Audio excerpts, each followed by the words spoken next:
છેલ્લા સેશનમાં આપણે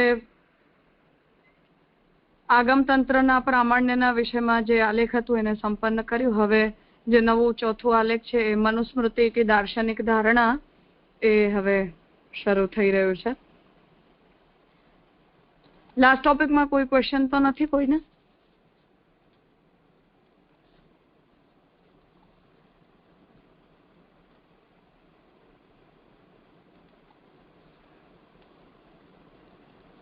हाँ स्वातिबेन.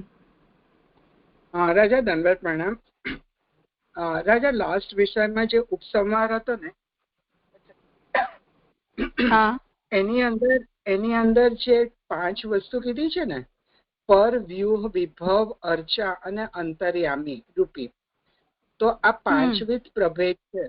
તો એ જે 5 વસ્તુ છે તો એની અંદર આપણે સૂર્ય વગેરેને પણ જે દેવ રૂપે ગણીએ છે, એ સૂર્ય છે, ગાય છે, તુલસીજી છે, તો એને ક્યાં પ્લેસમેન્ટ થઈ શકે? રામાનુજો એ કોઈને પણ ભગવાનની કક્ષામાં નથી એક્સેપ્ટ કર્યા. ઓકે. આ જે જોકે એમ તો તાંત્રિક જ ડિફરન્સિએશન છે, પણ એ પ્રકારના ટાઇટલિંગને રામાનુજોએ જે સમજાવ્યું છે કે વિચાર્યું છે એમાં એમણે આ અન્ય મતલબ નારાયણ અને નારાયણના અવતારો સિવાય કોઈને પણ એક્સેપ્ટ નથી કર્યા. ઓકે, જી રાજા. ભલે. પ્રણામ.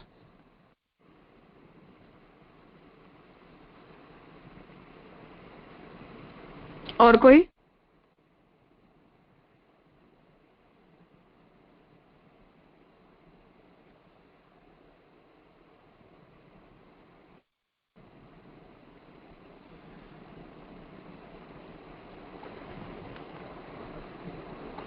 ठीक है. मनुस्मृति की दार्शनिक धारणा. नारायणः परो व्यक्तात् अंडम अव्यक्त संभवम अंडस्यांतस्तु में लोकाः सप्तद्वीपाश्च मेदिनी. मनुस्मृति ग्रंथ की दार्शनिक धारणाओं के विमर्शार्थ प्रवृत्त होना हो तो इस अनुभूयमान जगत की उत्पत्ति से पूर्व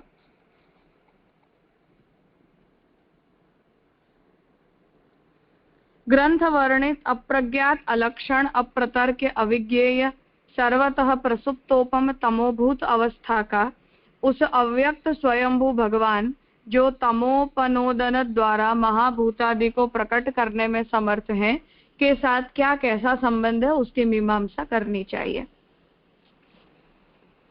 तो શંકરજી આज्ञा કરી રહ્યા છે કે મનુસ્મૃતિમાં જે રીતે ફિલોસોફિકલ આસ્પેક્ટને સમજાવવામાં આવ્યું છે એનો વિચાર આ આલેખ પત્રની અંદર થશે. એના વિચારમાં આપણે પ્રવૃત્ત થઈએ એની પહેલા જે જગતની આપણને અનુભૂતિ થઈ રહી છે એ જગત એની ઉત્પત્તિથી પૂર્વ અપ્રજ્ઞાત એટલે આપણી જાણની બહાર, લક્ષણ વિનાનું, અપ્રતર્ક એટલે જેના વિષયમાં કોઈ તર્ક કે લોજિક ન કરી શકાય, અવિજ્ઞેય સર્વતઃ પ્રસુપ્તોપમ એટલે છુપાયેલું, અને તમોભૂત અવસ્થામાં હતું. અને એ અવસ્થામાં એ ભગવાનની અંદર હતું. એનું સંબંધ એ અવ્યક્ત સ્વયંભૂ ભગવાન જે એ તમસને દૂર કરીને મહાભૂત આદિને આવિર્ભૂત કરે છે એમની સાથે આ અનુભૂયમાન જગતનું શું સંબંધ છે એનો વિચાર હવે અહીં આલેખપત્રમાં પહેલા કરવું જોઈએ.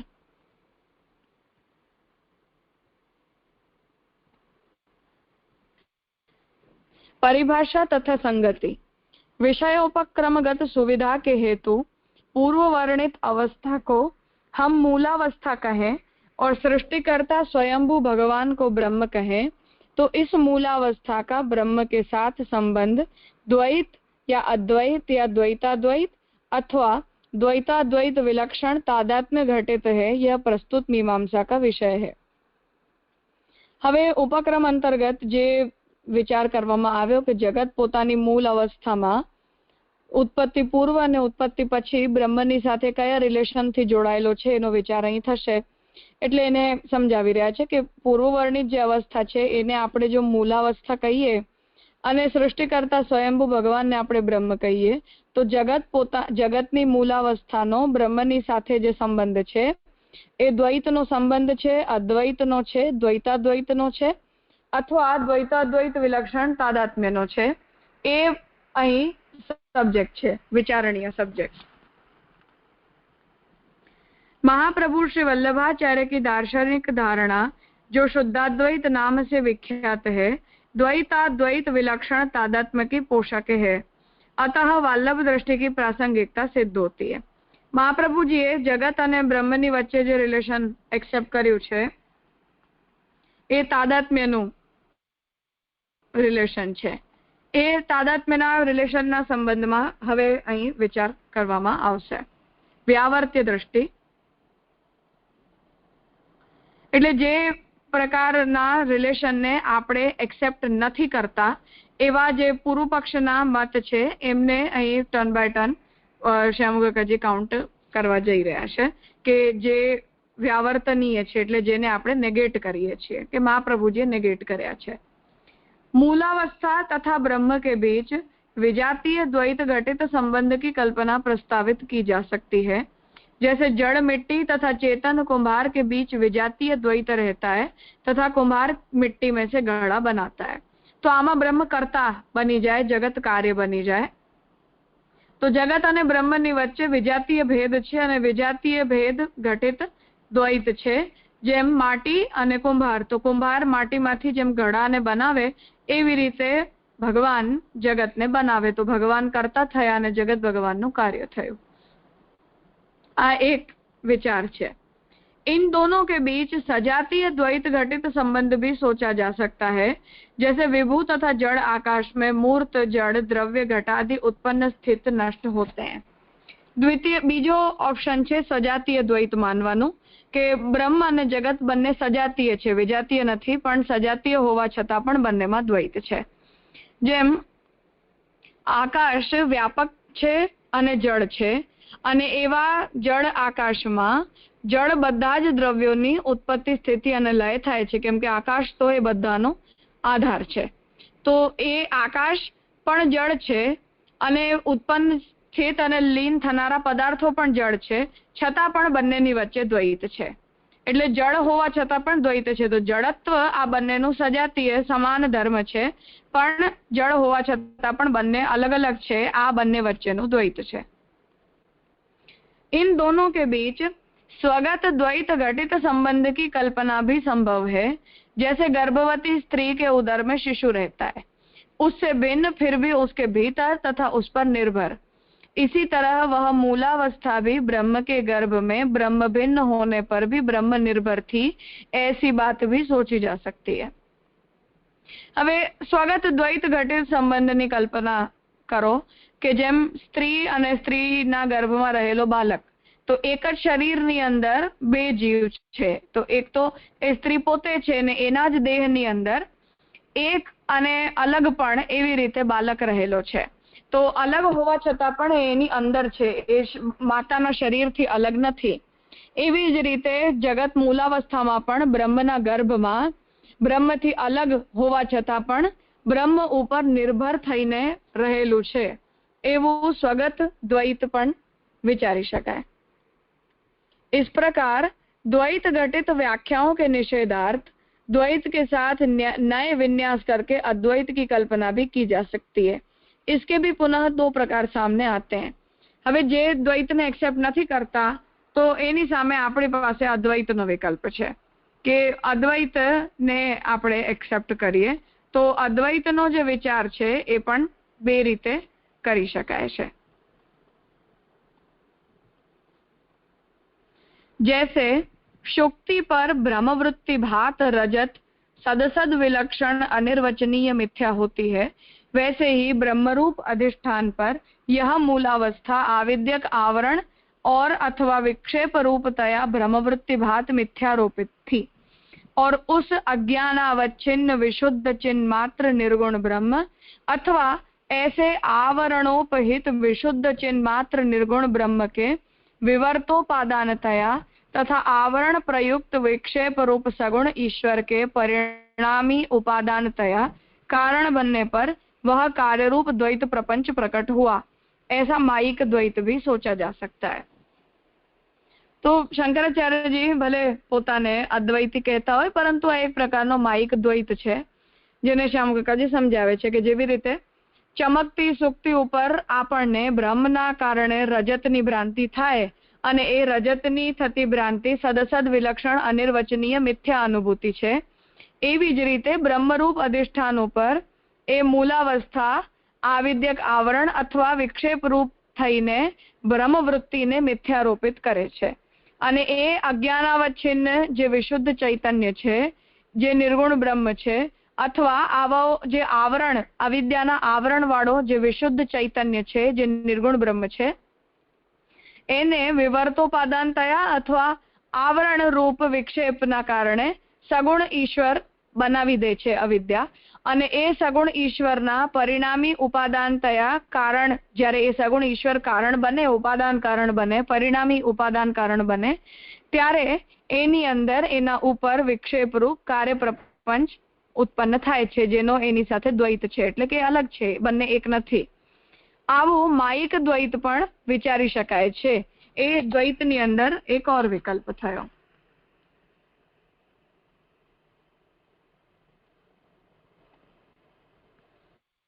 शांकर संप्रदायानुसारी मनुस्मृति के व्याख्याकार राघवानंद तथा गोविंद राज कुछ ऐसी ही व्याख्या प्रस्तुत करना चाहते हैं. मनुस्मृति ઉપર આ બંને વ્યાખ્યા લખી છે, જેમાં એમણે પોતપોતાના દાર્શનિક મતના અનુસાર જે વ્યાખ્યા લખી છે, તો એના સંદર્ભમાં કહી રહ્યા છે કે એમણે જે વ્યાખ્યા લખી છે એના પક્ષને શ્યામકાકાજી અહીં બતાવી રહ્યા છે कि द्वैत के निषेध का एक अन्य प्रकार उसे सदसद विलक्षण मिथ्या मानने के बजाय असद रूप मानकर भी संभव है. जैसे चैतन्यम पुरुषस्य धर्मः अथवा अनुत्पत्ति धर्मा पुरुषः में वस्तु दृष्टया भेद जैसा कुछ भी न रहने पर द्वैत घटित संबंध या भेद का भास होता है. शब्द की प्रमाण वृत्ति से नहीं, किंतु विकल्प वृत्ति से. शब्द ज्ञानानुपाति वस्तु शून्यो विकल्पः के भाष्य तथा तत्व वैशारदी द्वारा इसी विकल्प वृत्ति का स्वरूप भली भांति समझा जा सकता है. એટલે દ્વૈતના નિષેધનો એક બીજો પ્રકાર એવો હોઈ શકે કે એને સદસદ વિલક્ષણ મિથ્યા ન માનીને અસદ રૂપ જ માની લઈએ, એટલે કે એક સાચું છે ને એની સામેનું બીજું ખોટું જ છે. જેવી રીતે ચૈતન્ય પુરુષનો ધર્મ છે અથવા પુરુષ અનુત્પત્તિ ધર્મ વાળો છે, એમાં વસ્તુ દ્રષ્ટિથી ભેદ ન હોવા છતાં પણ द्वैत घटित संबंध के भेद नो भास थाय छे के जाने चैतन्य धर्म छे अने पुरुष एनो धर्मी छे. तो आ द्वैत घटित संबंध आपणे आनी अंदर देखाय छे. भले छे नहीं, केम के चैतन्य रूप होवुं ए ज जीवात्मानुं स्वरूप लक्षण छे, तो चैतन्यने अने आत्माने अलग न करी शकाय. परंतु चैतन्य होवुं ए मनुष्यनो धर्म छे एवुं ज्यारे आपणे कहीए तो भेद न होवा छतां पण आपणने भेद घटित संबंध देखाय छे. शब्दनी प्रमाण वृत्तिना कारणे नहीं, परंतु विकल्प वृत्तिना कारणे. शब्द ज्ञानानुपाति वस्तु शून्य विकल्प आना भाष्यमां अने तत्व वैशारदी मां आ विकल्प वृत्तिने समझावेली छे. मूलावस्था और ब्रह्म के संबंध को द्वैताद्वैत घटित संबंध भी माना जा सकता है. तो एक और विकल्प ए छे के जगतनी मूलावस्थामां अने ब्रह्मनी वच्चे द्वैताद्वैत बन्ने होय एवो संबंध पण विचारो. मनुस्मृति व्याख्याकार कुल्लूक भट्ट के अनुसार मनुस्मृति की दार्शनिक धारणा श्री भास्कराचार्य के भेदाभेदवाद का ही समर्थन करती है. तो आ भेदाभेद पण एक विकल्प छे के जेमा मूल अवस्थामां अभेद होय ने उत्पन्न थया पछी भेद थई जाय. इतनी विविध संभावना के होते द्वैताद्वैत विलक्षण तादात्म्य का समर्थन यदि मनुस्मृति वर्णित मूलावस्था और ब्रह्म के बीच स्वीकार न हो, तो सर्वप्रथम यह तादात्म्यवाद को ही थोड़े बहुत संक्षेप में समझ लेना अनुचित न होगा. तो ये तादात्म्यवाद ने सौथी पहला आपणे समझवुं जोईए के जेनाथी अन्य जेटला पण विकल्पना रूपमां आपणने मत अवेलेबल छे ए बधानी साथे कम्पेरेटिव आ मतनो विचार करी शकाय.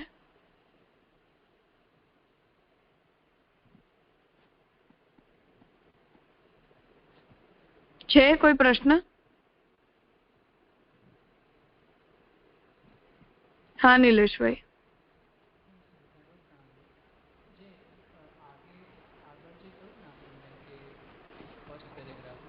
મને તમારી અવાજ નથી સંભળાઈ રહી. હવે સંભળાય છે? હા બોલો નિકિતાબેન. હા રાજા, દંડવત પ્રણામ.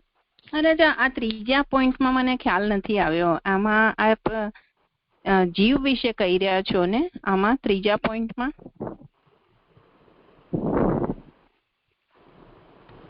નહીં, તો મને આ ક્લિયર નથી થયું.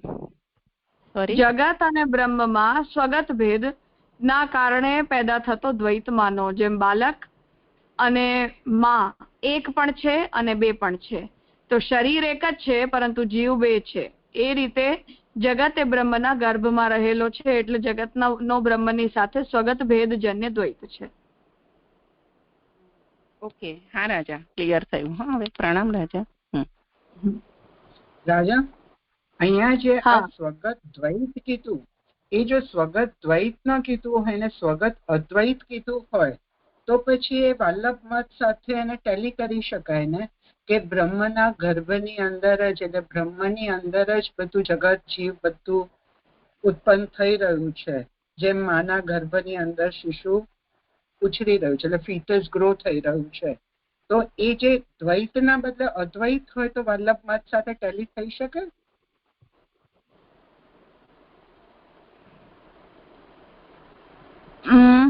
Not actually. નહીં થશે, હમણાં શ્યામકાકાજી તાદાત્મ્યને એક્સપ્લેન કરશે, ત્યાં ક્લિયર થઈ જશે. ઓકે. અને સેકન્ડ કે ફોર્થ પોઈન્ટ જે છે ને, જે શંકરાચાર્યનો, તો એ જે સદ અસદ વિલક્ષણ અનિર્વચનીય છે, એટલે એ મિથ્યાવાદ જ થયું ને?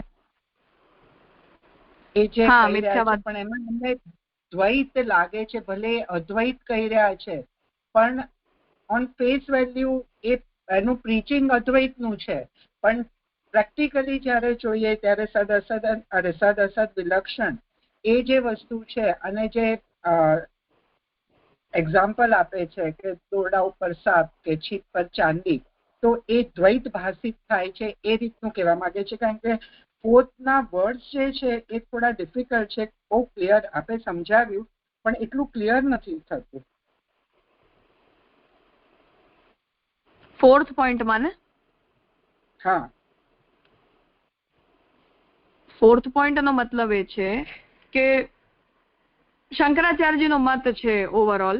શ્યામકાકાજી એ આજ્ઞા કરવા માંગી રહ્યા છે કે ભલે શંકરાચાર્યજીએ પારમાર્થિકી સત્તા અને માયિકી સત્તાના બેઝિસ ઉપર દ્વૈત અને અદ્વૈતને એક્સપ્લેન કર્યું હોય, કે એને અલગ અલગ બતાવવાનો પ્રયત્ન કર્યો હોય, પરંતુ અલ્ટિમેટલી જગતની સત્તા અને બ્રહ્મ આ બંનેની વચ્ચેનો જે ડિફરન્સ છે એ ઓવરઓલ એક ટાઈપનો માયિક દ્વૈત જ છે.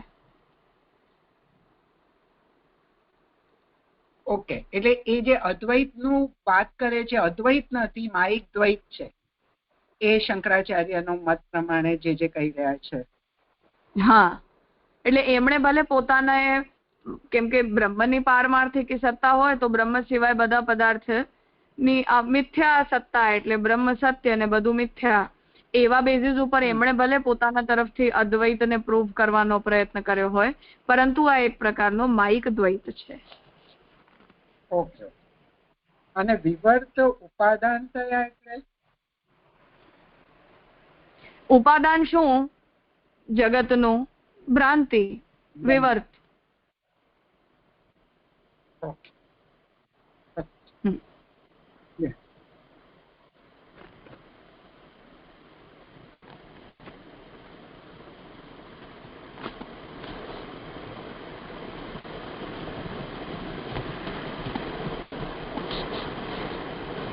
હા બેલાબેન. હા પ્રણામ છે. અહીંયા જે ઉપક્રમમાં એવું આવ્યું ને કે પ્રસુપ્તોપમ તમોભૂત અવસ્થા, તો એને અહીંયા તમોભૂત અવસ્થા કેમ કહી છે? કેમ કે જગતને એ જ રીતે સમજાવવામાં આવે છે. જે સમય જગત અવ્યક્ત છે, બ્રહ્મની અંદર અંતર્નિહિત છે, ત્યારે એ અંધકારને કે એ જે બ્રહ્મની અવસ્થા છે એને તમસ જ કહેવાય છે. હા જી રાજા. અને રાજા જે સેકન્ડ પોઈન્ટ છે ને એમાં આપે એવું કીધું કે આકાશ આધાર છે અને એ પણ જળ છે અને દ્રવ્ય બધા જે ઉત્પન્ન સ્થિતિ અને લય થાય છે એ પણ જળ છે. તો ત્યાં બ્રહ્મ એમાં નથી એવું સમજવાનું સજાતીય દ્વૈત ઘટિત સંબંધમાં? નહીં,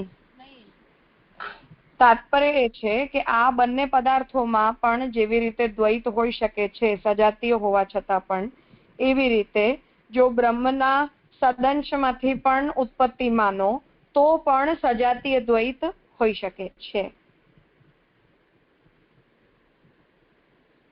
હા જી રાજા.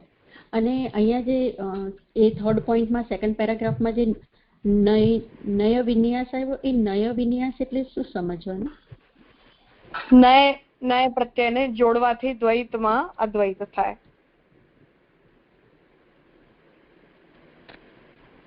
હા જી રાજા.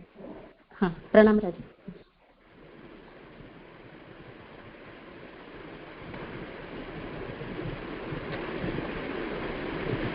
હા જયશ્રીબેન.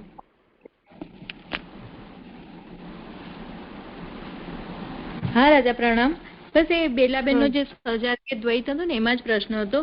તો કારણ કે ઉત્પત્તિ સ્થિતિ ને નષ્ટ પણ ત્યાં બતાવ્યા, તો મને એવો થોડો પ્રશ્ન થઈ ગયો હતો, પણ આપણે ક્લિયર કર્યું કે જળ આકાશ બી જળ છે ને જળ પદાર્થોમાં એમાં લય થાય છે.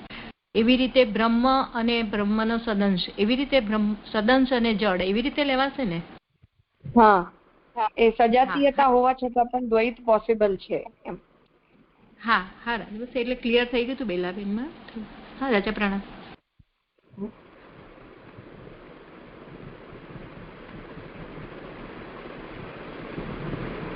હા બોલો મયુરીબેન. પ્રણામ રાજા. રાજા થર્ડ પોઈન્ટ જે સ્વગત ભેદ છે એમાં, અને જે 6 પોઈન્ટ છે કે મૂળમાં અભેદ છે પણ ઉત્પન્ન થયા પછી ભેદ થશે, તો આ બંનેમાં શું ડિફરન્સ આવશે? જે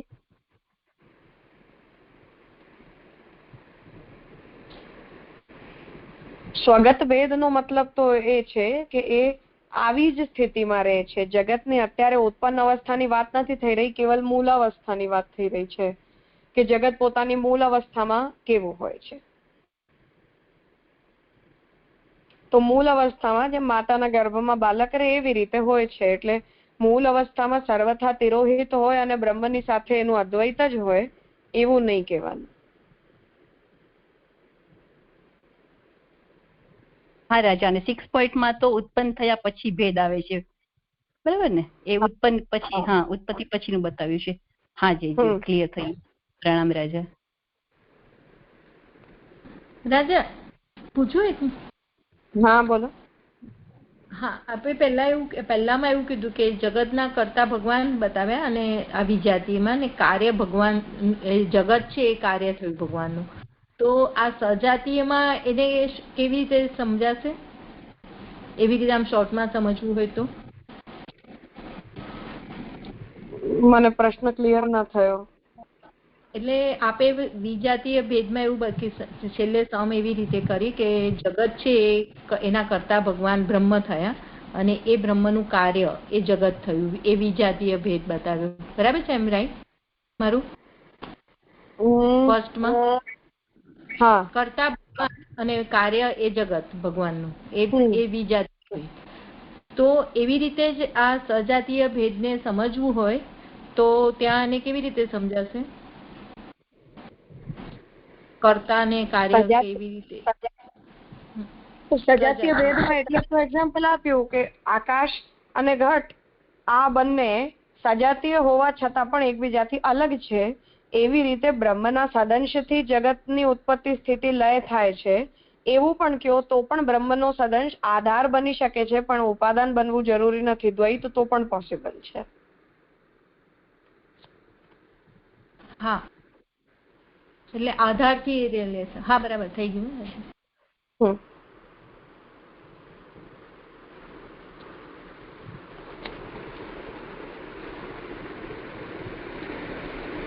હા બોલો પૂર્ણિમા.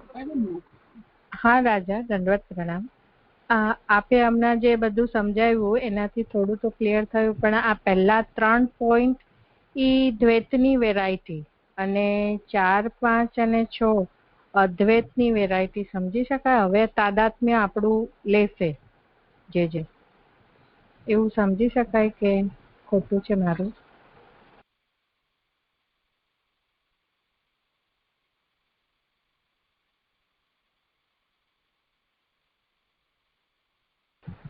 સંભળાયું રાજા મારું? હા હા હા, લઈ શકાય.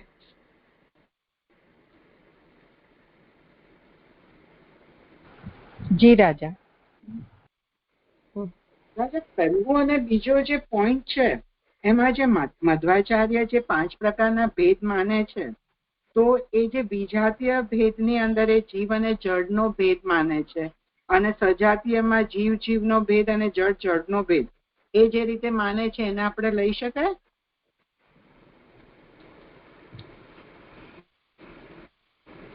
હા, લઈ શકાય. ઓકે.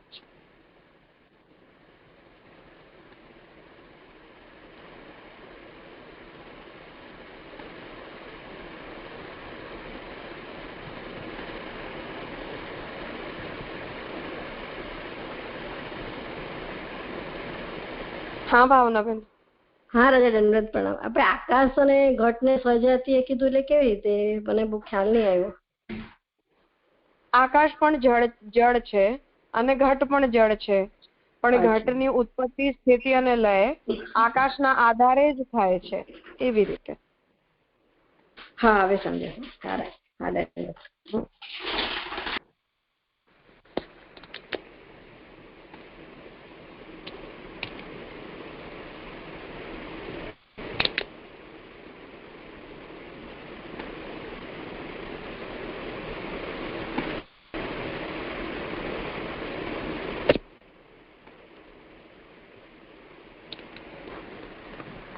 द्वैताद्वैत विलक्षण तादात्म्य. द्वैताद्वैत विलक्षण तादात्म्य पद द्वैताद्वैत पद घटित है तथा वह द्वैत और अद्वैत के द्वंद्व से घटित है. अद्वैत पद पुनः द्वैत पद के साथ नए समास से निष्पन्न होता है, अतः सर्वमूल द्वैत का स्वरूप सर्वप्रथम हमारे लिए मीमांसे बन जाता है. द्वैताद्वैत विलक्षण तादात्म्य शब्द द्वैताद्वैत थी बने छे. દ્વૈતાદ્વૈત શબ્દ દ્વૈત અને અદ્વૈત થી બને છે. અદ્વૈત શબ્દ પણ દ્વૈત સાથે જ્યારે નય સમાસ કરો ત્યારે બને, એટલે સૌથી પહેલા દ્વૈત શબ્દના મીનિંગને સમજવું જોઈએ. द्वैत पद की व्युत्पत्ति वस्तु दृष्टि से द्वयोर भावः द्विता द्वितैव द्वैतम दी जाती है, तथा बोध दृष्टि से द्विधा इतम ज्ञातम द्वितम द्वितस्य भावो द्वैतम भी शक्य है. બેની સત્તા હોવી એને દ્વૈત કહેવાય છે. અથવા કોઈ વસ્તુ બે રીતે જ્યારે આપણને સમજાતી હોય, દેખાતી હોય, અથવા બે વસ્તુનું જ્યારે આપણને જ્ઞાન થતું હોય, ત્યારે એવી આપણા જ્ઞાનની અંદર બે વસ્તુની સત્તાને દ્વૈત કહેવાય છે. वस्तु दृष्टि वाली अथवा बोध दृष्टि वाली किसी भी व्युत्पत्ति का अवलंबन करने पर वस्तु में द्वित्व संख्या या कर्म स्वतः एव अन्य निरपेक्षतया सिद्ध नहीं होता. अतएव कहा जाता है अयम एकः अयं च एकः इमौ द्वौ. केवल द्वित्वादि संख्या ही नहीं अपितु एकत्व भी किसी वस्तु में सर्वथा निरपेक्ष प्रत्यय द्वारा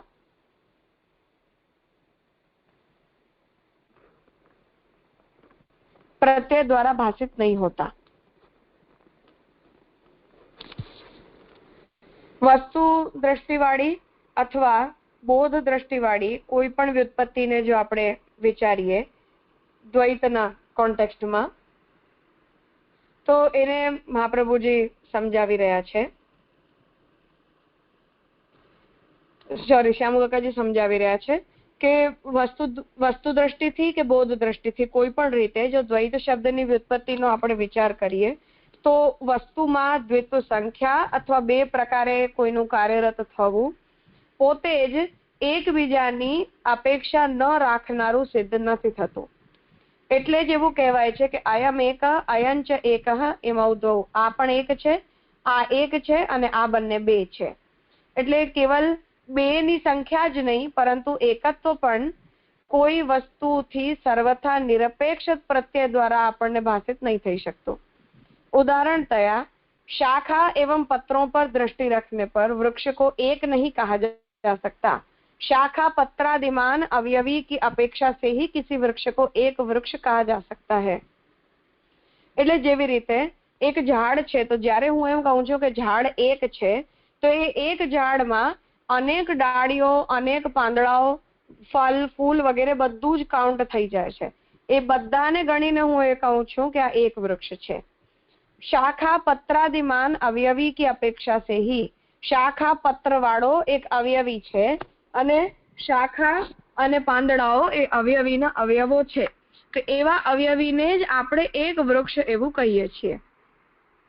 यह निरवयव परमाणु अथवा विभु आकाश द्रव्य के बारे में भी इतना ही सच है. किन्हीं दो के विरोधाभास में ही किसी वस्तु में उसके एक होने का प्रत्यय उत्पन्न होता है, अन्यथा स्वतः एवं नहीं. अतएव श्री शंकराचार्य भी यह कहते हैं न चैकम ततो अन्य द्वितीयम कुतः स्यात्. એટલે કે આ જ રીતે જેમ વૃક્ષને એક વૃક્ષ જ્યારે આપણે કહીએ છીએ ત્યારે એને ડાળીઓના દ્વારા એને ગણીએ છીએ કે ડાળીને એ એક વૃક્ષ અંતર્ગત આપણે ગણી લેતા હોઈએ છીએ. એ જ રીતે અનેકાનેક પાંદડાઓને પણ આપણે એક વૃક્ષની સંખ્યા અંતર્ગત ગણી લેતા હોઈએ છીએ. આ જ વાતને આપણે નિરવયવ પરમાણુ જેમ એક પરમાણુ છે અથવા આકાશના વિષયમાં પણ આવું જ હોય છે. એટલે કોઈ પણ બેના વિરોધાભાસમાં જ કોઈ પણ વસ્તુમાં એના એક હોવાનું પ્રત્યય ઉત્પન્ન થાય છે, નહીં તો નથી થતું.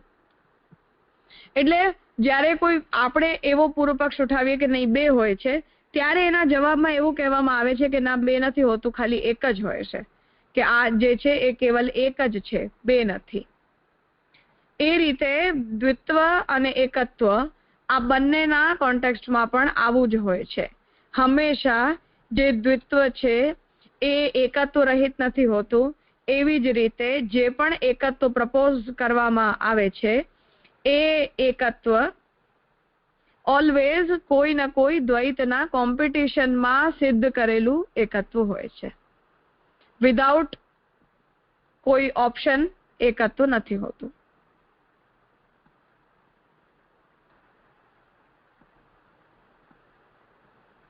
કઈ પૂછવું છે?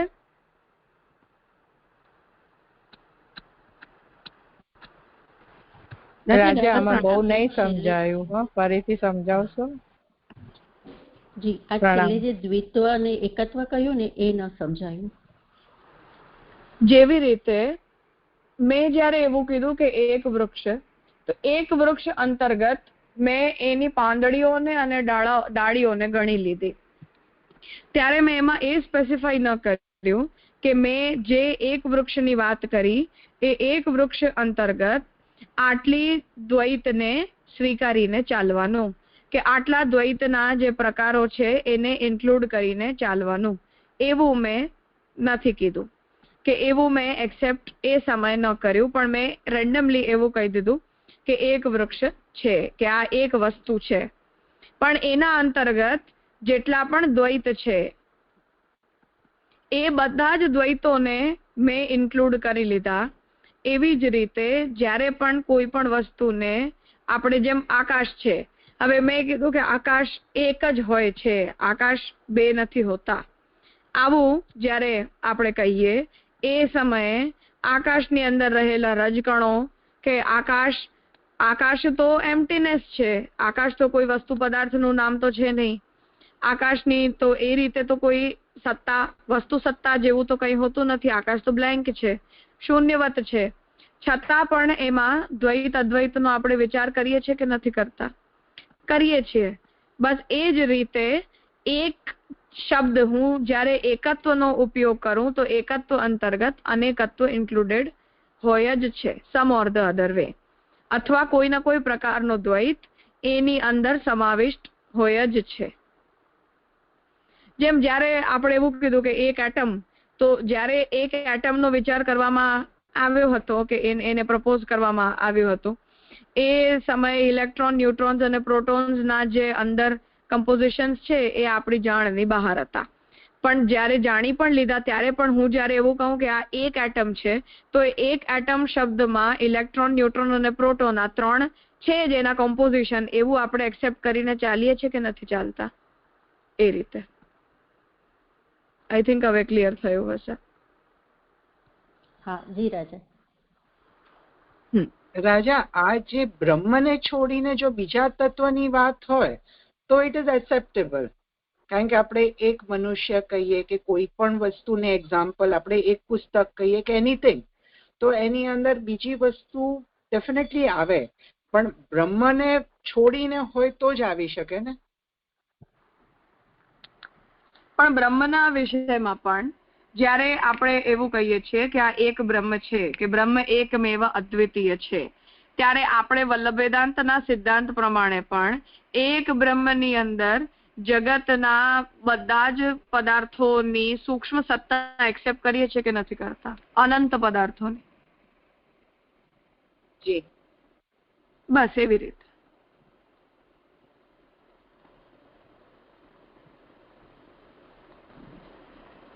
પણ એ જે આપણે એક્સેપ્ટ કરીએ છીએ તો અગેન એ તો બધું બ્રહ્માત્મક જ છે ને.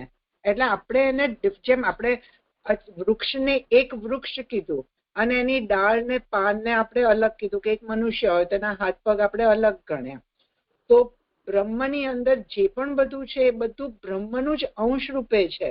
એ રીતે આપણે જેમ આપણે આકાશનું કીધું તો એની અંદર 10 પાર્ટિકલ્સ ને બધું, તો એ જે છે એ it is not a part of Akash. It is something added or something mingled with Akash. તો એટલો ભેદ તો ત્યાં આગળ આવશે. વાત એ નથી કે કયા એક્ઝામ્પલ ને કોની અંદર આપણે ફિટ કરવા માંગી રહ્યા છીએ.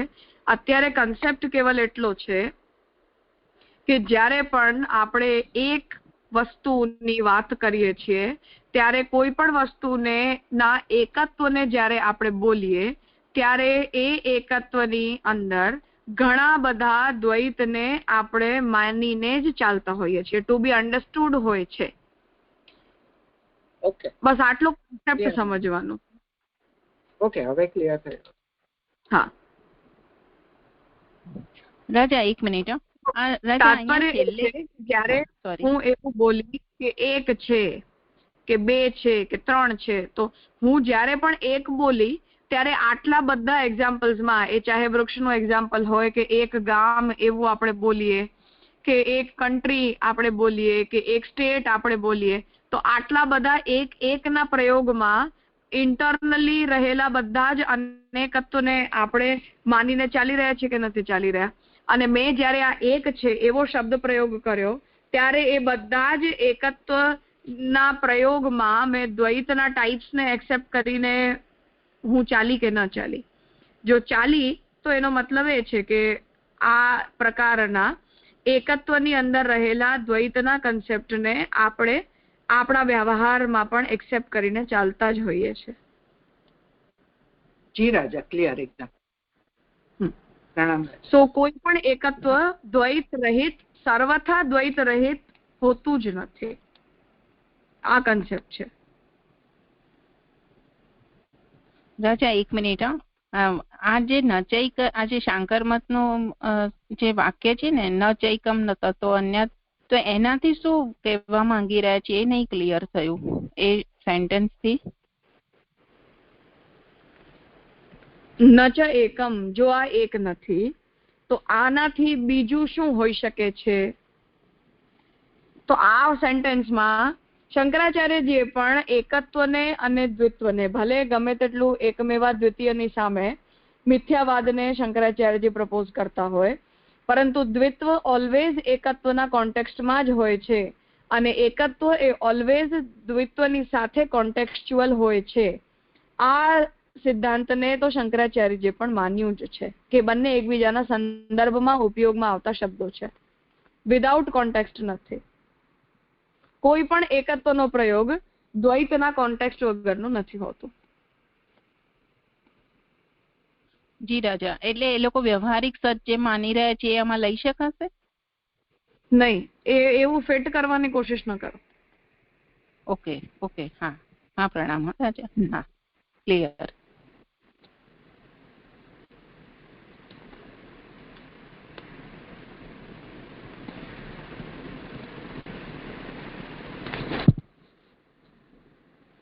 ऐसी स्थिति में यदि द्वैत को एकत्व के अत्यंता भाव के रूप में परिभाषित किया जाए अथवा अद्वैत को द्वैत के अत्यंता भाव के रूप में परिभाषित किया जाए तो यह बिल्कुल स्पष्ट हो जाना चाहिए कि अभाव प्रतियोगी ज्ञान सापेक्ष होता है।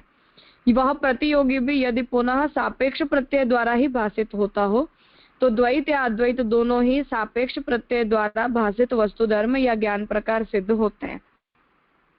और इस सापेक्षता के सिद्ध होने पर जहां द्वैत एकत्वात्यंता भाव रूप में भाषित होता है वही द्वैतात्यंता भाव रूप अद्वैत भी भाषित हो सकता है।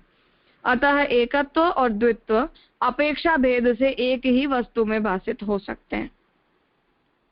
હવે અહીં શ્યામકાકાજી એ આજ્ઞા કરવા માંગી રહ્યા છે કે દ્વૈત અને અદ્વૈત આ બંનેમાં જો આપણે એવું કહીએ કે દ્વૈત સર્વથા અદ્વૈત રહિત છે, એટલે કે દ્વૈત શબ્દના ઉપયોગમાં અદ્વૈતનો અત્યંતાભાવ છે અથવા અદ્વૈતમાં દ્વૈતનો અત્યંતાભાવ છે, એ રીતે આપણે જો આ બંને શબ્દોને ડિફાઇન કરીએ તો એ વાત સ્પષ્ટ થઈ જવી જોઈએ કે અભાવ પ્રતિયોગી જ્ઞાન સાપેક્ષ હોય છે. જે પણ જ્ઞાનમાં અભાવનું જ્ઞાન આપણને કોઈ પણ પ્રકારનું જે જ્ઞાન છે એની અંદર અભાવના ન હોવાનો ભાવરૂપ જ્ઞાન છે. ફોર એક્ઝામ્પલ હું જ્યારે એવું કહું કે ટેબલ છે તો ટેબલ છે આ જ્ઞાન ટેબલ ન હોવાના અભાવ જ્ઞાનના સાપેક્ષ જ્ઞાન છે. એટલે કે મેં જ્યારે એવો શબ્દ પ્રયોગ કર્યો કે ટેબલ છે તો એ સમયે હું એ વાતને માનીને ચાલી રહી છું કે ટેબલ નથી, આ પ્રકારના અભાવ જ્ઞાનનું હું નિવર્તન કરી રહી છું. તો મારું જે જ્ઞાન છે એ અભાવ પ્રતિયોગી જ્ઞાન થયું. એ પ્રતિયોગી પણ અગર સાપેક્ષ પ્રત્યય દ્વારા જ આપણને સમજાતું હોય, એટલે ફોર એક્ઝામ્પલ કોઈ એવી કન્ડિશન કે જેમાં ટેબલ નથી અથવા ટેબલના ન હોવાનું પણ જ્ઞાન હોઈ શકે છે, અથવા કાલ સુધી ટેબલ નથી અને આજે જ કોઈ ટેબલ આવી છે, આ પ્રકારની પરિસ્થિતિને આપણે વિચારીને ચાલીએ તો એ પ્રતિયોગી પણ અગર સાપેક્ષ પ્રત્યય દ્વારા જ ભાષિત થતું હોત તો દ્વૈત અથવા અદ્વૈત બંને સાપેક્ષ પ્રત્યય દ્વારા ભાષિત વસ્તુ ધર્મ કે જ્ઞાન પ્રકાર તરીકે જ સિદ્ધ થશે. એટલે કે જે સમયે મને ટેબલના હોવાનું જ્ઞાન થયું એ સમયે ટેબલના ન હોવાના જ્ઞાનનું નિવર્તન તો ટુ બી અન્ડરસ્ટુડ છે જ ઇન્ટરનલી. લાઈક જે સમયે મને અત્યારે એ ખબર પડી કે અચ્છા અહીંયા ટેબલ આવી ગઈ, કાલ સુધી અહીં ટેબલ નથી, તો ત્યારે ટેબલ નથી આ પ્રકારના અભાવના જ્ઞાનના ઓપોઝિટ જ્ઞાન તરીકે મને ટેબલના હોવાનું જ્ઞાન થાય છે. એટલે આ સાપેક્ષતાને સિદ્ધ જો આ પ્રકારે સાપેક્ષતા સિદ્ધ થઈ જાય કોઈ પણ જ્ઞાનની તો દ્વૈત કે જેમાં એકત્વનું અત્યંતા ભાવ આપણે માનીને ચાલી રહ્યા છીએ એ દ્વૈતમાં પણ આ જ ભાષિત થશે અને એ દ્વૈતાત્યંતા ભાવરૂપ અદ્વૈતમાં પણ ભાષિત થશે. એટલે એકત્વ અને દ્વિત્વ આ બંનેનું જ્ઞાન અપેક્ષા ભેદથી એક જ વસ્તુમાં ભાષિત થઈ શકે છે, पर दोनों में किसी भी एक का तथा परिभाषित उभयविध अत्यंता भाव वस्तु संवादी प्रत्यय नहीं होता. એટલે એકત્વનું અને દ્વિત્વ બંનેનું અપેક્ષા ભેદથી એક જ વસ્તુમાં આપણને જ્ઞાન થઈ શકે છે. ફોર એક્ઝામ્પલ જ્યારે વૃક્ષની અંદર આપણને એકત્વના જ્ઞાનની જ અપેક્ષા હોય ત્યારે આપણે એવું કહીએ કે એક જ વૃક્ષ છે.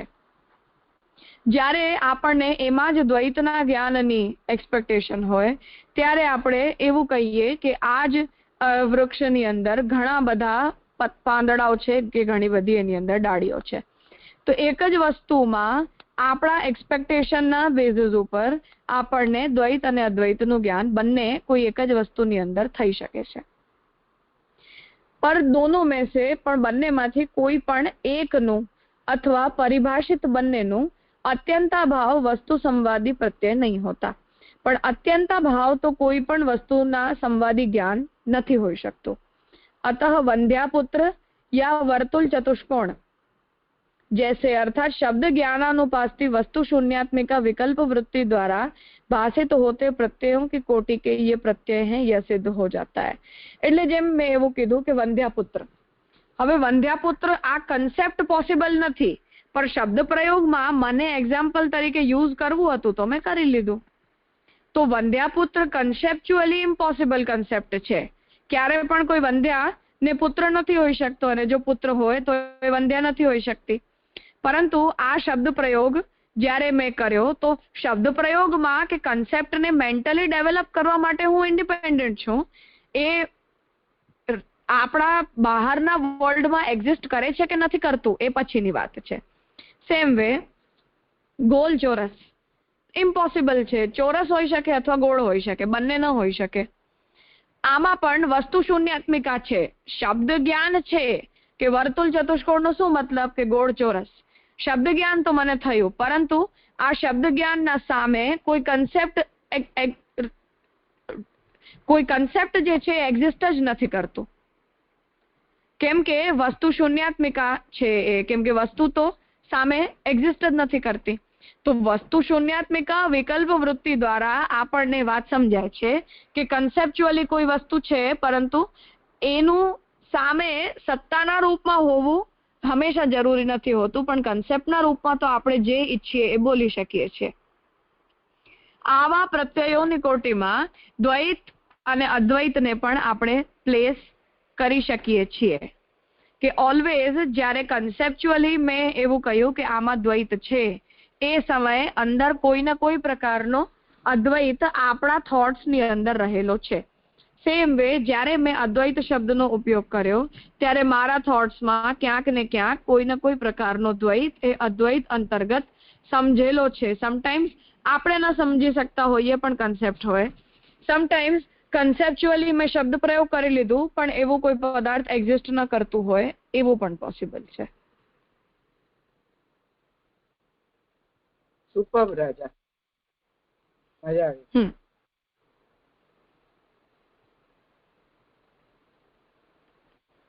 કઈ પૂછવું છે કોઈને?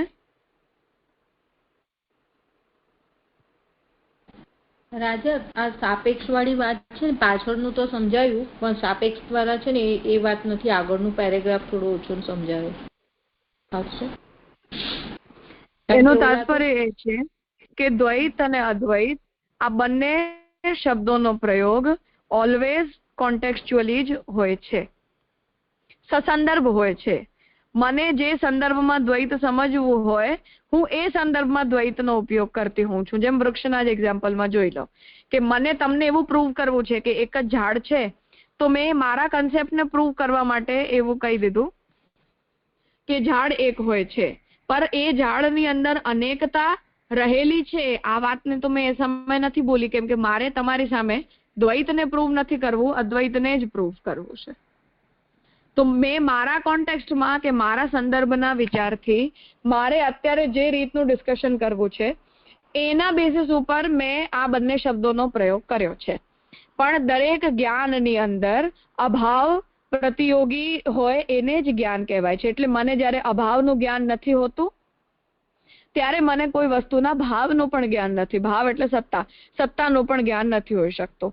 એટલે અસત્તાના કોન્ટેક્સ્ટમાં જ સત્તાનું જ્ઞાન હોય છે, અને સત્તાના જ્ઞાનમાં અસત્તાનું જ્ઞાન છુપાયેલું હોય જ છે. હા રાજા, થઈ ગયું ક્લિયર, એકદમ ફાઇન. રાજા, આ પેરેગ્રાફમાં પ્રેક્ટિકાલિટી બતાડી છે, જે practically what we experience in આ ડે ટુ ડે લાઈફ, એ રીતનું બતાડ્યું એવું લાગી રહ્યું છે.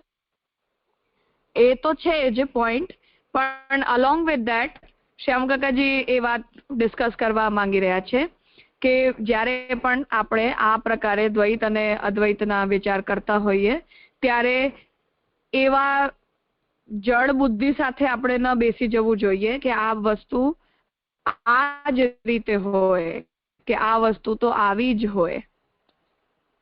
એ વસ્તુ પોતાનામાં ઘણી બધી અલગ અલગ પ્રકારે હોઈ શકે છે અને એ બધાની ક્લેરિટી આપણી બુદ્ધિમાં હોય છે પણ આપણા શબ્દ પ્રયોગોમાં નથી હોતી, કે એ છુપાયેલી હોય છે એ ટાઈપની મેન્ટાલિટી જે ઓલવેઝ આપણી સામે પ્રકટ નથી થઈ શકતી. એનો બહુ જ ઝીણવટથી વિચાર કરીએ ત્યારે જ આપણને એ છુપાયેલો મિનિંગ જે આપણા જ બુદ્ધિમાં હોય છે એ સમજાતો હોય છે. જી રાજા.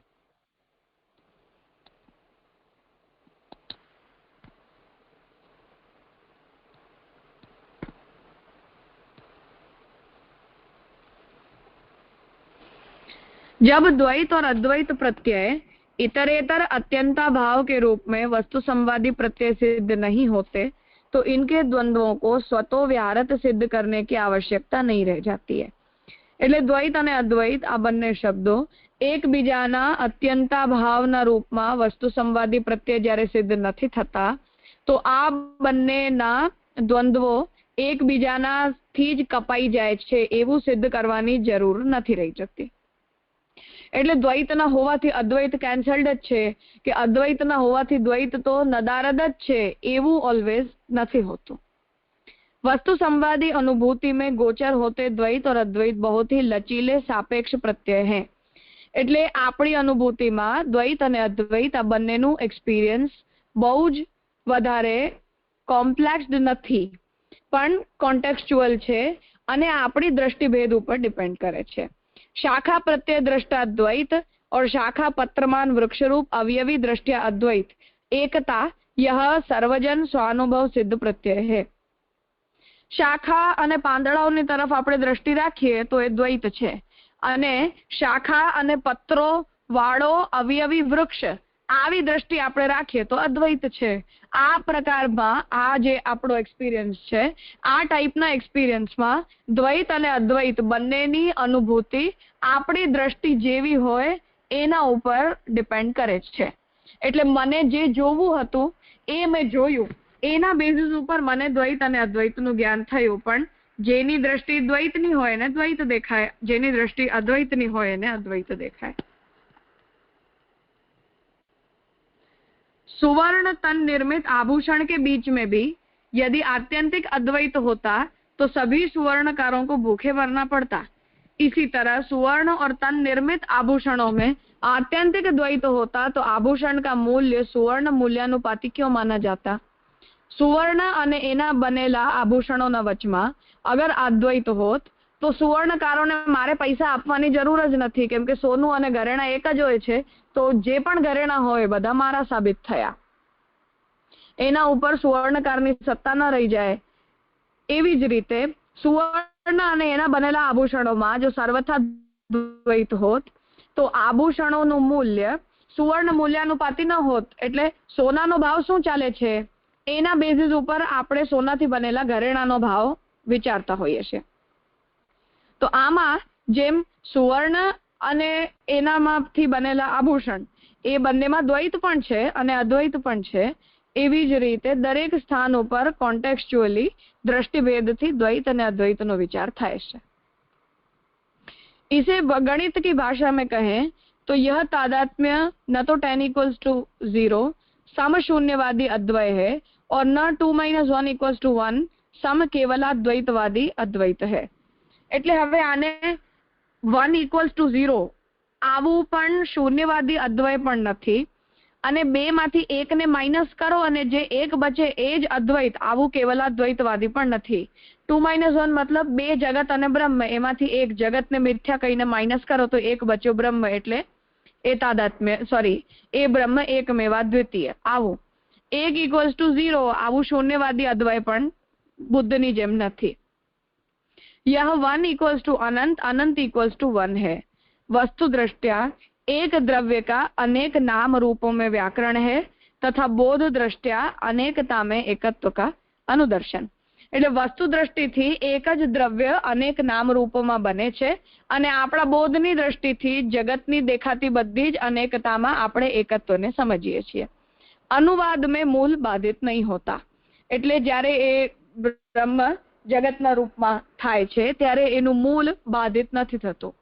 यह तादात्म्य भाव रूप अभेद है. એટલે કે જ્યારે પણ જેમ સંસ્કૃતનો કોઈ શ્લોક હોય એનું આપણે ટ્રાન્સલેશન કરી દઈએ તો ટ્રાન્સલેટ કરવાથી હવે મૂળ શ્લોક કેન્સલ થઈ ગયો કે નેગેટ થઈ ગયો એવું નથી હોતું. મૂળ સંસ્કૃત શ્લોક પણ રહે છે અને એ શ્લોકની સાથે સાથે એનું ટ્રાન્સલેશન પણ રહે છે.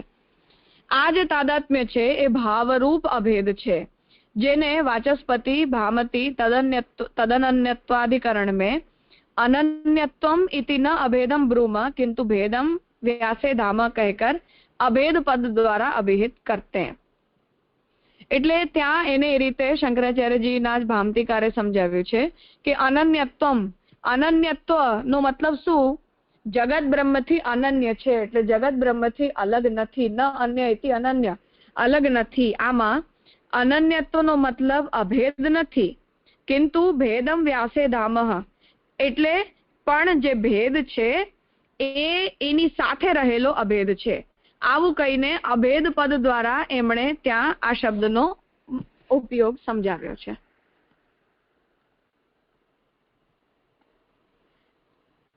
જેની અંદર એટલે એવો અભેદ કે જેમાં ભેદ રહેલો હોય.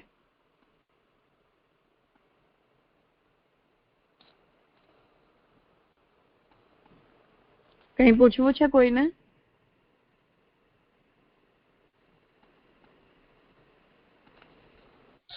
રાજા, આ વસ્તુ સવાદી અનુભૂતિ અને વસ્તુ દ્રષ્ટિ આ બંને એક જ રાજા? હા, એક જ. હા હા થયું.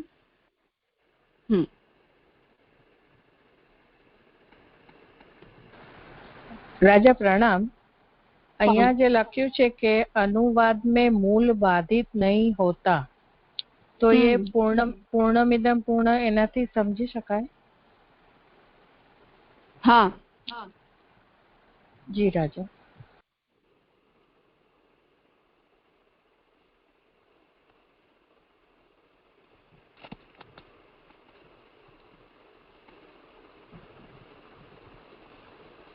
બીજું કઈ? એટલે લાસ્ટ પેરેગ્રાફમાં મહાપ્રભુજીનો મત કહી રહ્યા છે ને કે આપણે આ રીતનું માનીએ છીએ. હા, એમના સંદર્ભ બીજાઓના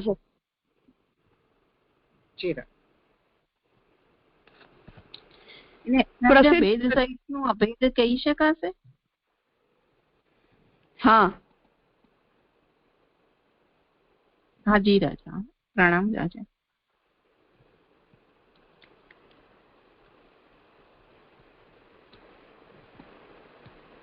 प्रसिद्ध प्रत्ययतया संभावना.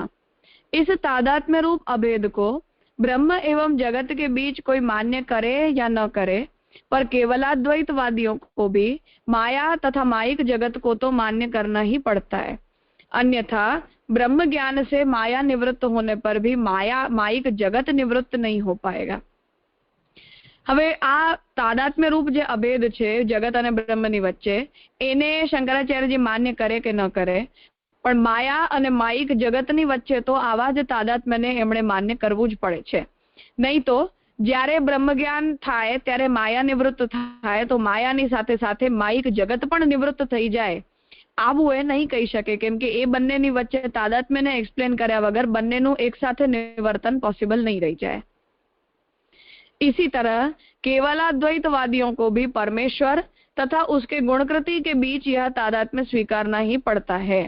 प्रमावृत्ति गोचरतया अथवा ब्रह्मवृत्ति गोचरतया, किसी भी सूरत में इस दोनों में से कोई भी विकल्प वृत्ति गोचर प्रत्यय नहीं कह पाएगा.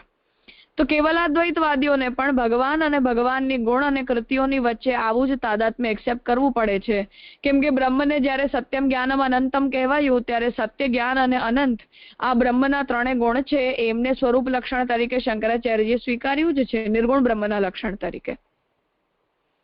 અને પ્રમાવૃત્તિ ગોચરતયા અથવા બ્રહ્મવૃત્તિ ગોચરતયા એટલે એ ભગવાનનું જ્ઞાન આપણને પ્રમાણરૂપ જ્ઞાનથી થાય અથવા બ્રહ્મવૃત્તિથી થાય, પણ કોઈ પણ રીતે વિકલ્પ વૃત્તિ ગોચર બંનેમાંથી કોઈ પણ પ્રત્યય नहीं हो सके अगर तादात्म्य ने कैंसल कर देवामां आवे तो. जैसे शांकर मत में सत असत एवं सदसत से भी अतिरिक्त सदसद विलक्षणता एक चतुर्थ कोटि मानी जाती है, ऐसे ही तादात्म्य एकात्यंता भाव, द्वितीयात्यंता भाव तथा इनके द्वंद्व से अतिरिक्त चतुर्थ एक भाव रूपा कोटि है. શંકરાચાર્યજીએ જેમ સત, અસત, સદસત આ ત્રણેયથી અલગ સદસદ વિલક્ષણતાને એક ચોથી કોટી માનીને માયાને સદસદ વિલક્ષણતામાં પ્લેસ કરી છે, એવી જ રીતે તાદાત્મ્ય પણ એકનો અત્યંતા ભાવ કે બેનો અત્યંતા ભાવ આ બંનેથી રહિત, આ બંનેના દ્વૈતથી રહિત એક ચતુર્થ ભાવરૂપા કોટી છે, જેમાં એકત્વ અને દ્વિત્વ બંને રહે છે, એક પણ એકબીજાના અભાવ વિના, એકબીજાના એબ્સન્સ વિના. એટલે એક હોય તો હંમેશા દ્વૈતનો અત્યંતા ભાવ હોય, કે દ્વૈત હોય તો હંમેશા એકનો અત્યંતા ભાવ હોય, એવું ન હોય ને. બંનેની ભાવરૂપા સત્તા મહાપ્રભુજીએ માની છે, પણ એ દ્વંદ્વાત્મિકા ભાવરૂપા સત્તા નહીં, પણ એકત્વ રૂપા ભાવરૂપા સત્તા, જેમાં એકની અંદર જ દ્વૈત અને અદ્વૈત બંને રહે. वाल्लभ भाष्य के प्रमुख व्याख्याकार गोस्वामी श्री पुरुषोत्तम जी इसे अमित्र पद की उपमा द्वारा समझाते हैं. अमित्र जैसे न तो मित्र होता है और न मित्र का केवल अभाव ही, क्योंकि वह तो पत्थर पेड़ सभी जगह कहा जा सकता है. अमित्र हम उसे कहते हैं जो कोई मित्र बन पाए ऐसा व्यक्ति हो, परंतु हमारा मित्र न हो. तो अमित्र शब्दનો પ્રયોગ નો મતલબ એ છે કે આ મારો મિત્ર પણ નથી અને મિત્ર છે જ નહીં એવું પણ નથી. મિત્ર બનવા લાયક છે પરંતુ મારો મિત્ર નથી. એવી રીતે તાદાત્મ્ય છે કે જેમાં દ્વૈત અને અદ્વૈત બંનેની ભાવરૂપા સત્તા રહે છે.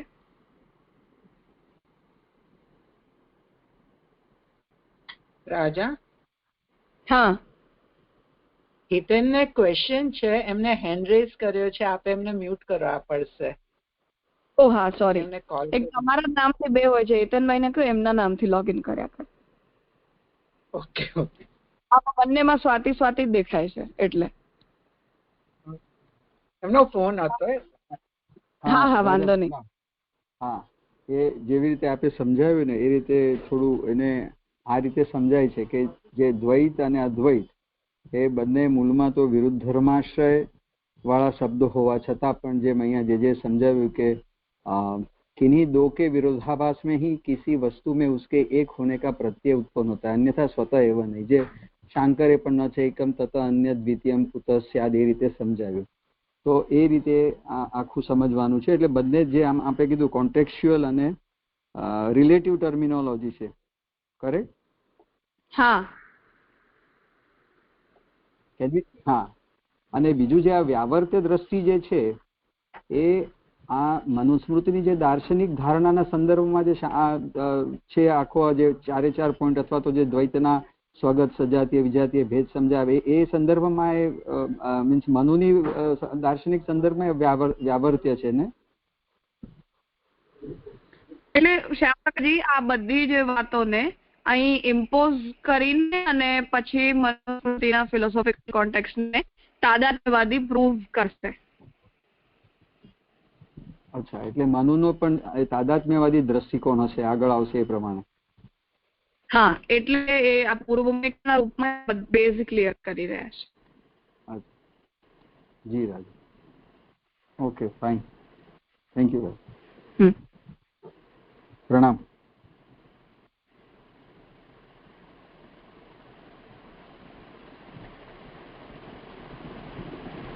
प्रामाणिक प्रत्ययतया सिद्धि ब्रह्म एवं उसकी जगत कारणता, जैसा कि शंकराचार्य जी प्रभृति सभी वेदांताचार्यों को आग्रहिलतया अभिमत है, श्रुति स्मृति सूत्र पुराण इतिहास आदि शास्त्र प्रस्थानों से ही सिद्ध होने वाले प्रमेय हो, तो हमारे लिए विचार कृत्य यही शेष रह जाता है कि ऐसा द्वैताद्वैत विलक्षण तादात्म्य शास्त्र वचनों के तात्पर्यालोचन से मूलावस्था तथा ब्रह्म के बीच सिद्ध होता है कि नहीं.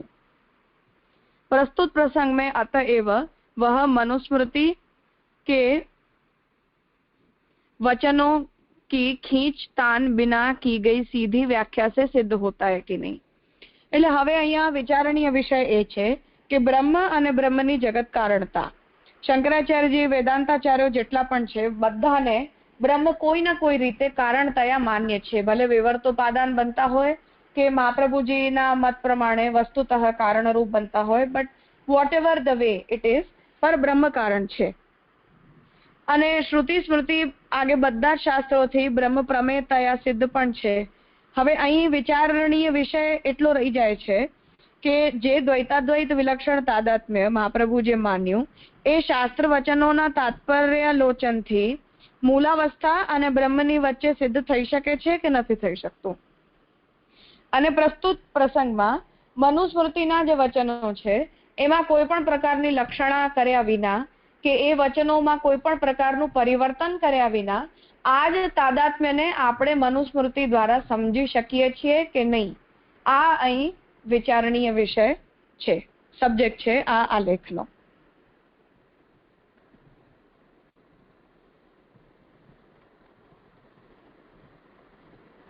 अविरोध सिद्धि एक बार राजा यहाँ हाँ बोलो. आज तात्पर्य लोचन से मूलावस्था तथा ब्रह्म, तो मूलावस्था और ब्रह्म तो एक ही है ना. जगत पोतानी मूलावस्थाમાં. ओके हाँ बराबर.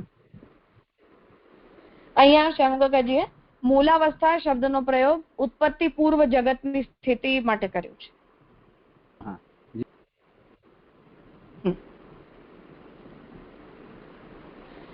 एक बार यदि यह तादात्म्य घटित संबंध जड़ जीव ईश्वरात्मक जगत तथा ब्रह्म के बीच सिद्ध हो जाए तो शास्त्र में उपलब्ध होते परस्पर विरोधाभासी द्वैत प्रतिपादक तथा अद्वैत प्रतिपादक वचनों का समन्वय एवं अविरोध स्वतः एवं सिद्ध हो जाएगा. એટલે હવે જો આપણે આ સાબિત કરવામાં સક્સેસફુલ થઈ જઈએ કે જળ જીવ અને ઈશ્વરાત્મક જગત અને બ્રહ્મ આ બધાની વચ્ચે તાદાત્મ્ય ઘટિત સંબંધ છે, તો શાસ્ત્રમાં જેટલા પણ પરસ્પર વિરોધાભાસી કે ક્યાંક ક્યાંક દ્વૈત પ્રતિપાદક વચનો આપણને મળે છે, કોઈક જગ્યાએ અદ્વૈત પ્રતિપાદક વચનો મળે છે, એ બધાની વચ્ચે અવિરોધ આપણે સાબિત કરી શકશું કે અદ્વૈત પણ છે અને દ્વૈત પણ છે, કેમ કે તાદાત્મ્યની અંદર દ્વૈત અને અદ્વૈત બંને હોય છે. क्योंकि शास्त्र जब द्वैत की बात करता है तो एकत्वात्यंता भाव के रूप में नहीं, केम के शास्त्र જ્યારે પણ જગત અને બ્રહ્મની વચ્ચે દ્વૈત કે ત્યારે એનો તાત્पर्य एकत्वનો અત્યંતા भाव નથી હોતો. तादात्म्य के प्रत्यय में द्वैत अद्वैत दोनों ही लचीले प्रत्यय की तरह अंतर्भाषित होते हैं.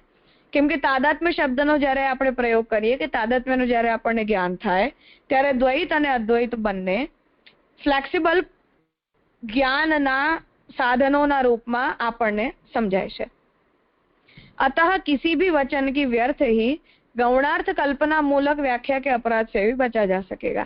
એટલે શંકરાચાર્યજીની જેમ ગૌણાર્થ કરવું કે લક્ષણાર્થ કરવું એ બધાની પણ જરૂર નહીં પડે, કેમ કે જેમ મેં કહ્યું કે એક વૃક્ષ એમાં મેં ઘણી બધી ડાળીઓને અને પાંદડાઓને ગણી લીધા, એવી રીતે શાસ્ત્ર જ્યારે એકમેવા દ્વિતીય બ્રહ્મ કહે છે ત્યારે નામરૂપ કર્મોની અનંત વેરાયટી જે બ્રહ્મની અંદર તિરોહિત થઈને રહેલી છે એને ટુ બી અન્ડરસ્ટુડ માનીને વેદે એકત્વનો પ્રયોગ કર્યો છે, જેમાં દ્વૈતનો અત્યંતા ભાવ નથી હોતો. इस गौणार्थ कल्पना को केवलाद्वैतवादी श्री शंकराचार्य तथा केवल द्वैतवादी श्री मध्वाचार्य दोनों ही शास्त्रापराध मानते हैं. એટલે આ પ્રકારની ગૌણાર્થ કલ્પના ન કરવી જોઈએ એવું તો આ બંને આચાર્યોએ પણ સ્વીકાર્યું છે.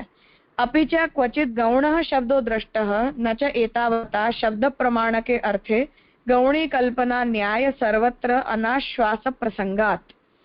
એટલે શંકરાચાર્યજી અને મધ્વાચાર્ય બંને આ વાતને કહી છે કે કોઈ પણ શબ્દના ગૌણ અર્થનો વિચાર શબ્દ પ્રમાણ અંતર્ગત સ્વીકારી નહીં શકાય.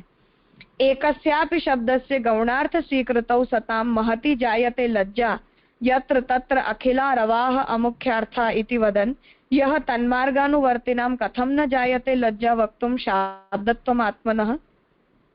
એટલે કોઈ પણ એક શબ્દમાં અગર ગૌણાર્થનો સ્વીકાર કરવામાં આવે તો એમાં તમને બહુ શરમ આવી જોઈએ, કેમ કે અહીંયા ત્યાં ઘણી જગ્યાએ ઘણા બધા સાઉન્ડ આપણી આજુબાજુ આવતા જ રહેતા હોય છે.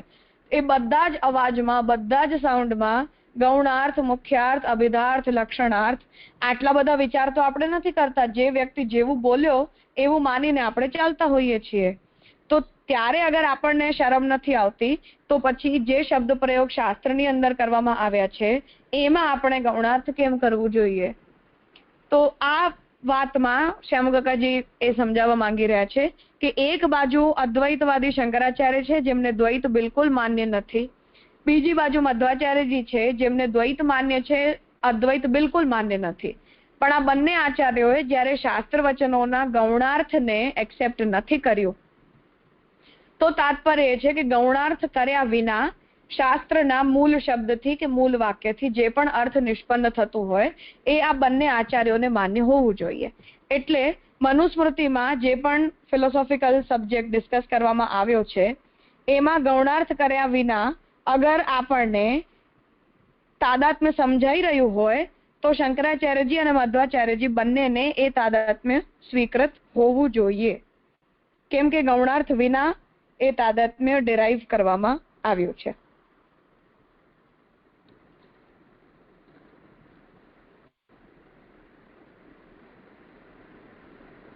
હવે જે નેક્સ્ટ ટોપિક છે એ મનુસ્મૃતિના કોર સબ્જેક્ટને શ્યામકાકાજી ટચ કરી રહ્યા છે. આટલી પૂર્વ ભૂમિકા હતી જે આ આલેખ પત્રમાં મનુસ્મૃતિના સંદર્ભમાં જે પણ વિચાર થશે એના આધાર તરીકે આપણને સ્પષ્ટ હોવી જોઈએ. ફરીથી એક વખત આને વાંચી લેજો. સબ્જેક્ટ છે થોડું કોમ્પ્લિકેટેડ કેમ કે ટર્મિનોલોજીસ શ્યામકાકાજી આખી ન્યાયની અહીંયા યુઝ કરી છે. તો હજી વાંચી લો એક બે વખત. કંઈ ડાઉટ હશે તો નેક્સ્ટ ક્લાસમાં ડિસ્કસ કરીને પછી મનુસ્મૃતિના ટોપિક ઉપર આપણે જશું. મસ્ત છે, અવિરોધ મસ્ત સિદ્ધ કર્યો.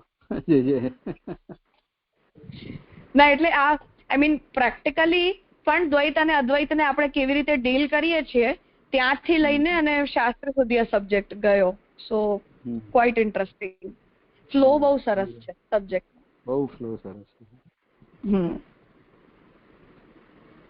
ઠીક છે, આટલું ફરીથી સમજાવો છો રાજા એટલે ફ્લો સારો લાગે છે, નહીતર તો ફ્લો સારો ના લાગત, નહીં તો કઈ સમજાતો જ નહીં. તમે આપણે જે રાજા બીજા ક્લાસમાં જે રીતે પ્રેઝન્ટેશન હોય છે ને એ કરો તો ખબર પડે. ફ્લોમાં તો એમ લાગે જ્યારે when we are hearing it we understand કે ભાઈ સમજાઈ ગયું, પણ somebody any time we have to reproduce and explain to અથવા તો પ્રેઝન્ટ કરવાનું હોય, આ પ્રસ્તુતિ કરવાની આપ આજ્ઞા કરો તો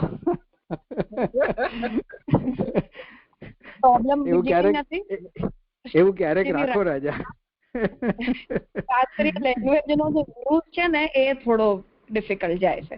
બાકી આ સબ્જેક્ટ તો આપણને બધાને ખબર જ છે, કઈ બહુ નવું નથી આની અંદર.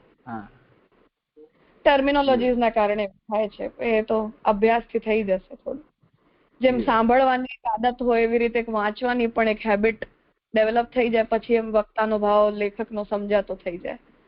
હા જી રાજા, અદ્ભુત. જી રાજા, ઠીક છે, આટલું કરી લેજો એક બે વખત, પછી કઈ હશે તો નેક્સ્ટ સેશનમાં ડિસ્કસ કરશું.